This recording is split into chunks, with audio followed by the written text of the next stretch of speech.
Hey, this is your WatchCats Daily News Roundup for Tuesday, April 8th, 2025.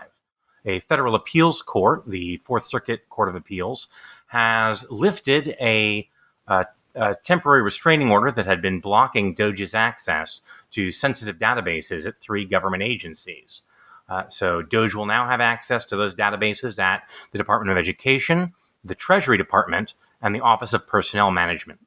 The access to those databases had been blocked by a federal district court judge last month, pursuant to a lawsuit led by the American Federation of Teachers, alleging that DOGE's access to those databases violated federal privacy law, including the Privacy Act. The court, in rejecting that restraining order, held that the abstract allegation of harm from access to those databases was not a sufficiently concrete injury to justify a restraining order, and that the government was likely to succeed ultimately on the merits. Via Reuters, we have reports that DOGE is now using AI at least one federal agency to monitor staff communications, looking for signs within those communications of anti-Trump sentiment or opposition to DOGE's agenda. In broader terms, over at Bloomberg, we have a profile somewhat similar to one we mentioned in a previous roundup by Victoria Elliott at Wired, looking at the Musk connections and allies who have been installed at various federal agencies, and focusing to some extent on the importance of those figures having a role in government that could persist even after Musk himself returns to the private sector and DOGE winds down its operation. At Mother Jones magazine, there's an article looking at Elon Musk's secret weapon, the U.S. Marshals Service. We've heard reports that some of Elon Musk's private security detail has been deputized as officers of the Federal Marshals Service.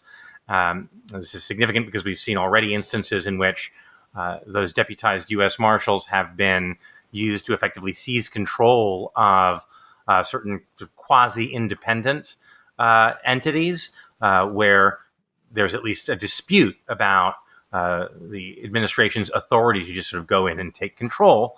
Also in the longer run, because you may think of movies like The Fugitive when you think of the U.S. Marshal Service and their job of hunting down escaped fugitives, but really one of their primary tasks is enforcement of federal court orders. So there's obviously a setup for a sort of conflict there if Musk has his people installed as U.S. Marshals, as people deputized with the authority of the U.S. Marshals, and this is the same agency that is supposed to carry out and enforce court orders if it comes down to a conflict between the administration and court rulings. In items on the chopping block at DOGE, from ABC News, we have the report that the Department of Housing and Urban Development has slashed a key housing inspection contract. This is a contract to do inspections at public housing projects for things like gas leaks, sprinklers that aren't working, faulty smoke alarms, and the like. So there are concerns that the ending of that contract could raise the risk of mishaps at public housing projects. We've also seen $51 million in cuts from the U.S. African Development Foundation. These are grants meant to assist economic development in Africa, part of the broader program of effectively zeroing out American foreign aid. Via CNN, we have a report on DOGE-ing at the state level. A lot of Republican-controlled states are branding their own efforts to streamline and cut government with DOGE branding, but also, it seems in many cases, adopting some of the ideas that DOGE has made centerpieces of its approach, like attempting to use AI to identify opportunities to cut spending, as well as re-examining outside contracts that can be cut. So in those cases, though, there is a significant difference from what we're seeing at the federal level. In many cases, these are effectively more like the original pitch for DOGE, which is to say, a kind of outside task force that makes recommendations without having the direct authority to implement them. Finally, I'd like to just mention something I've noticed in preparing these roundups, which is that a lot of local press seems to be writing stories about Doge through the lens of so-called Doge rebates or Doge stimulus checks. And this is the idea, basically cooked up by, I think, an Arizona investment executive, that the savings generated by Doge should be doled back out to American taxpayers, that is, people who actually pay taxes on net, federal income taxes on net. And it's sort of understandable why the local press, especially under current economic conditions, might want to make this the frame. Everything, a lot of headlines are presented in terms of, well, what does this mean for your Doge stimulus check? People obviously are more likely to click if they think that it's going to have information about a check of some substantial amount of money that they could be due.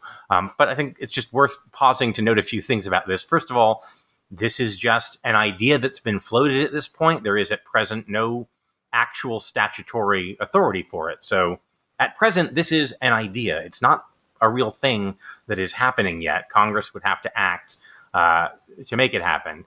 Second, this is premised, or at least the initial idea as proposed, of giving a $5,000 check to all the net taxpayers is premised on the idea of Doge actually cutting $2 trillion from the federal budget, which I don't think anyone thinks is a realistic goal. I have not seen any kind of credible expert say that sounds like something that is likely to happen. Currently, Doge claims to have saved about $140 billion.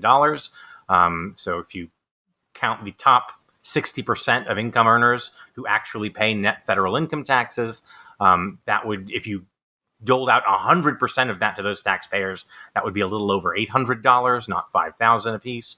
But also, there's a basically pretty widespread consensus among experts that $140 billion estimate is significantly overstated and inflated. So actual savings from Doge seem to be quite a bit lower. We'll probably talk about that in a future episode.